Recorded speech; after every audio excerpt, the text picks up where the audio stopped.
Hey juniors, today is the day that we are checking out our proposals. Your grader has looked at it and given you comments, so let's see what they are. So what I'd like you to do, please, is open up your Chromebook. Yes, right now. Go ahead and get it out. Open up your Chromebook, open up your proposal, the one that you submitted, the one that you turned in. Okay, so let's take a look. I'm going to pull up one that I graded. And just to kind of give you a little idea of what we're looking for. So your grader has opened this up and they've put comments down the side. All the things they've read through and given you a bunch of feedback. Okay, so what I want you to actually do is I want you to look at the comments. You need to read through. What do they say? What do they want you to do? What do they want you to fix? Please do not just resolve the comment or accept the changes. You need to read what your grader has said and do those things. Okay? Your grader is a pro. They know the different things in these category areas. They've graded a bunch of proposals in this same exact category. So they're helping you with this feedback to make your proposal the best that it can be, because this is your contract. Everything you say here is what you're going to be expected to do. So you need to make sure that you do those things. So look through, look at all of the different edits, all of the changes, and make those changes. What did they say? What do they need you to add? There will be maybe some edits in the middle of it. So you need to go in, look through those, add those things in. What would they like you to do? What else do you need to include? Okay, so you're going to look at all of the comments and all of the feedback. You're not just hitting resolve. You're not just hitting accept. You are actually making the changes and making the edits so that this proposal is rad and perfect and lovely. Okay, so you're doing all those things. Look through, make the edits, make the changes.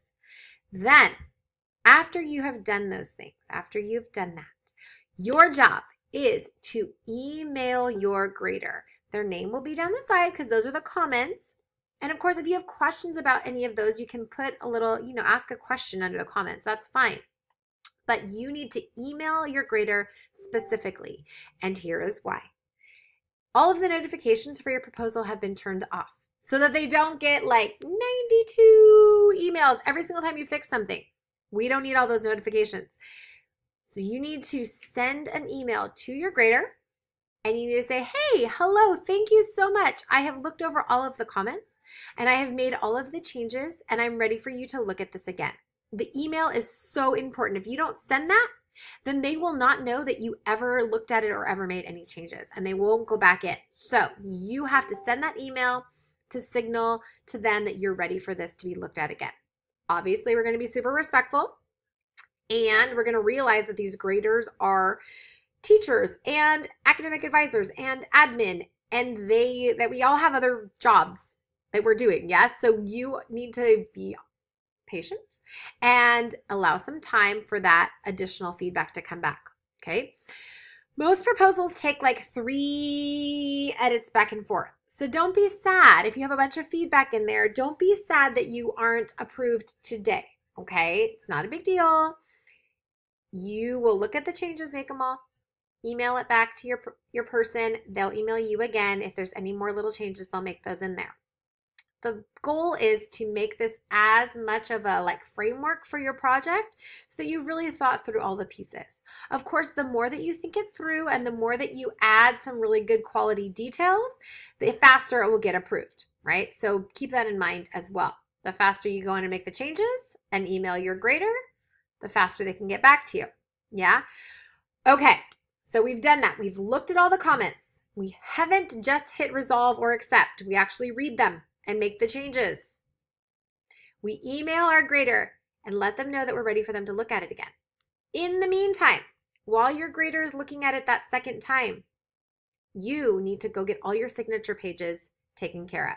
So your consultant, the person that's helping you with your project, your client, if you are doing this for somebody or making this for somebody, you need your client form, parent signature form.